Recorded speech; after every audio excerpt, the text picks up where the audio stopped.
Oh, hi guys, con này lệ ta. Hey, hôm nay tặng video sim tao đâu với nào con là lệ mấy mình udah junction tu nah kan omeka. College kapan nga? College sung chang vel tabo kan soi don ya. Kan kap patang. Oh, let's go. Yan Bangalore University ka kong ani. Tahian kan chau nga kan soi sel lon ya. Olai ulal junction nia kila chakhi Bangalore University campus an to. Ole itu na chuan Bangalore University campus kan tan me ka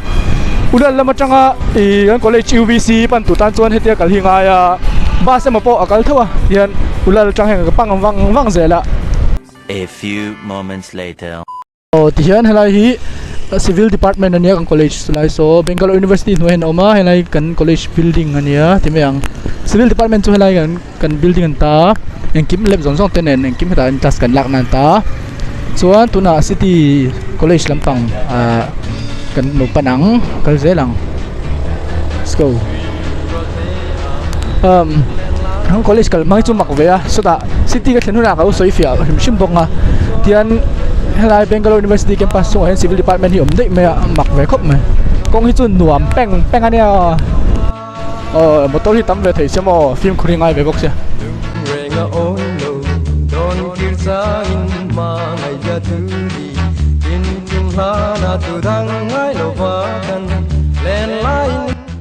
helai chuk tha ten nuam ani oi lam bo ro chu za zia vai ram khop pui lum te om ve vak lo mo oi bong Much later. le helai metro station ania chuan tuna kalna kong kha ta hian kal thanga ti chuan atom bus stand oma thami ulal changa kal tran chuan cheng som che hin te na kal thea chuan bus khan chuan ta hian metro kan uta metro tang hian college an drop mal the ti hian metro ka ti kan siam tir mo chuan hei tom te ngal charge zela than chuan kal dan chu ni mai metro chunga hian video la him phal lawa kon la tam dak lo meng let's go ting diam tia kan lu tang the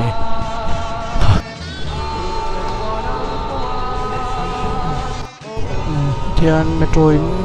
minute som ni panga tang minute som thumin kar ve kampana metro bul che he kong turu khop me noi khon chong so motor ein chong do me ni kong te Bangalore ko pito sao nyo ani nom zok chote bu thang san thing trap ko zelang tot ve thai chin yo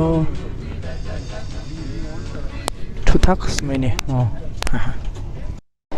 Median college kan thenga college bul station an sokang metro station chang an sok sia chon so an college chu nia get thar line siama an so chang lu thina chuan helai hi boys hostel lunga sonoma chuan college lam kan no pana heu college mi te mo lol mai fakate jamala le sinun te anila thil siam tuilu tuk kan ei veji ta hian ISE CSE electrical te ta hian an oma department kan lang hei mechanical chuan kan subject ki first year hian lai hian nan wang hi ta hian civil ho pe kan kala so lama kan department ha chu ma pon hi chunga kan lo en chinang college kan lo lut don ta hei an college nai pon lo sathara hei turu khap mai sung kan lo en chinang hei college ko tania lo hoi ko ngai lam hi CSC lampang te ni ka sia electrical department of electrical engineering chuan hai department of CSC computer science and engineering chuan lai library nia lian khop mai chuan khilai thileina han kalang thileina han thil ko vela he college nung lampang ania lai library khania chuan so lecture hall te hei phe tu hlui to khop mai eti ho ai tôi mi first year second semester ra hai cái thứ nu udah deh bye bye wow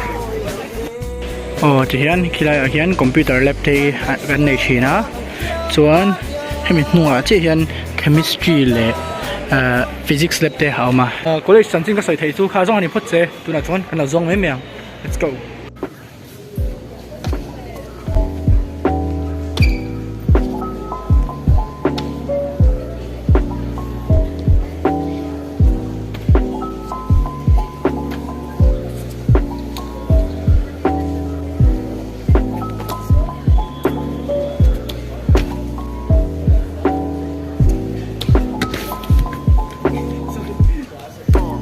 chẳng hạn đây phải chưa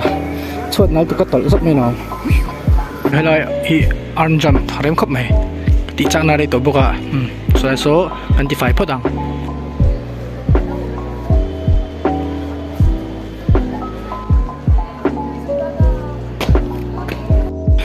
sang về đâu sẽ đến khóc mày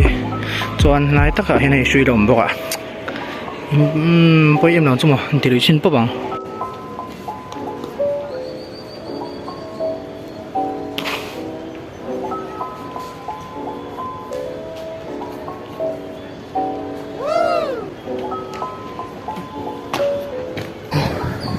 anh thấy ta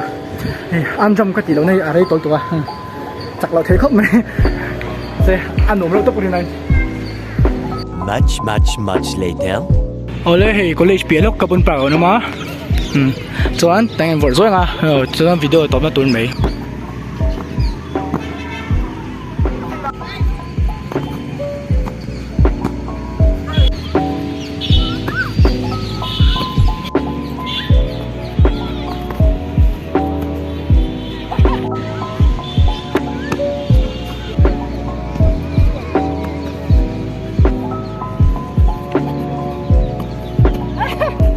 A few inches later. Oleh anh video tu ha kan phốt xe bye bye kan hộp phốt rồi